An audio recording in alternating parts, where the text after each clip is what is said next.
গুলি ঘনাদা, প্রেমেন্দ্র মিত্র। হ্যাঁ, সত্যি অবিশ্বাস্য অঘটন। ঘনাদা রাজি। কষ্টে সৃষ্টে অনেক সাধাসাধির পর নয়, রাজি এক কথায়। মুখ থেকে কথাটা পড়বা মাত্র ঘাড় নেড়ে সম্মতি দিয়েছেন ঘনাদা। আর সেইটেই অবিশ্বাস্য অঘটন। সত্যি কথা বলতে গেলে এরকম অঘটনের জন্য আমরা প্রস্তুত ছিলাম না। আমাদের সব প্যাঁচ তাই কেটে গেছে, সব চাল বানচাল, সব বুদ্ধি গুলিয়ে গিয়ে আমরা একেবারে হতবুদ্ধি। তা হতবুদ্ধি হওয়া আর আশ্চর্য কী? আমরা আটঘাট বেঁধে কিস্তিমাতের জন্য যেভাবে সব ঘুঁটি সাজিয়েছিলাম, ঘনাদা একটি চালে তা ভেস্তে দিয়েছেন। ঘনাদা রাজি হবেন না কিছুতেই, এই নিশ্চিত বিশ্বাসের ওপরই আমাদের সব চাল ছকে রাখা ছিল। তিনি অস্থির হয়ে উঠবেন আমাদের বায়না এড়াবার জন্য, আর আমরা তার নিজের হামবড়াইয়ের প্যাঁচেই তাঁকে আষ্টে পৃষ্ঠে বেঁধে জব্দ করব, এই ছিল মতলব।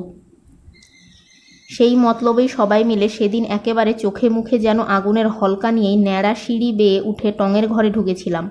না, এ অপমান আর সহ্য করা যায় না। এর একটা বিহিত না করলেই নয়। আমাদের একেবারে জাত তুলে যাতা বলা। ঘনাদা কি একেবারে নির্বিকার নির্লিপ্ত?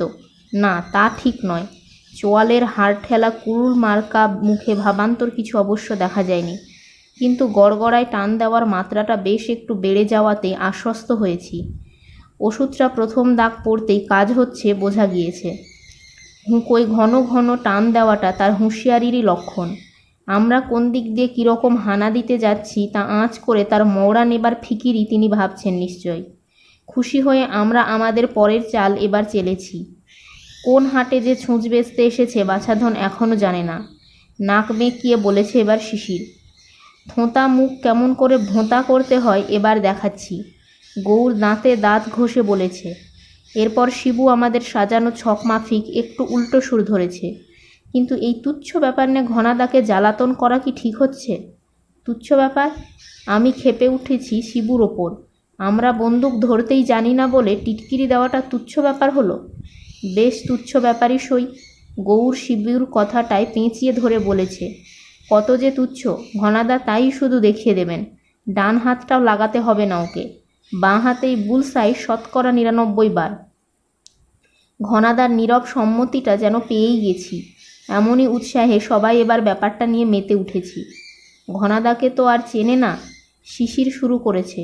ওকে নিয়ে আজ বিকেলে হাজির হলে সেই রকম টিটকিরিই নিশ্চয় দেবে। বলবে কি, বন্দুক ছোড়ার শখ এখনও মেটেনি বুঝি? বুকে হাতে এমব্রোকেশন মালিশ করে আবার তাই এসেছ? সঙ্গে মূর্তিমানটি আবার কে? উনি মানে উনি? আমরা যেন আমতামতা করে বলবো। আমি এবার কল্পনার সুতো ছেড়েছি।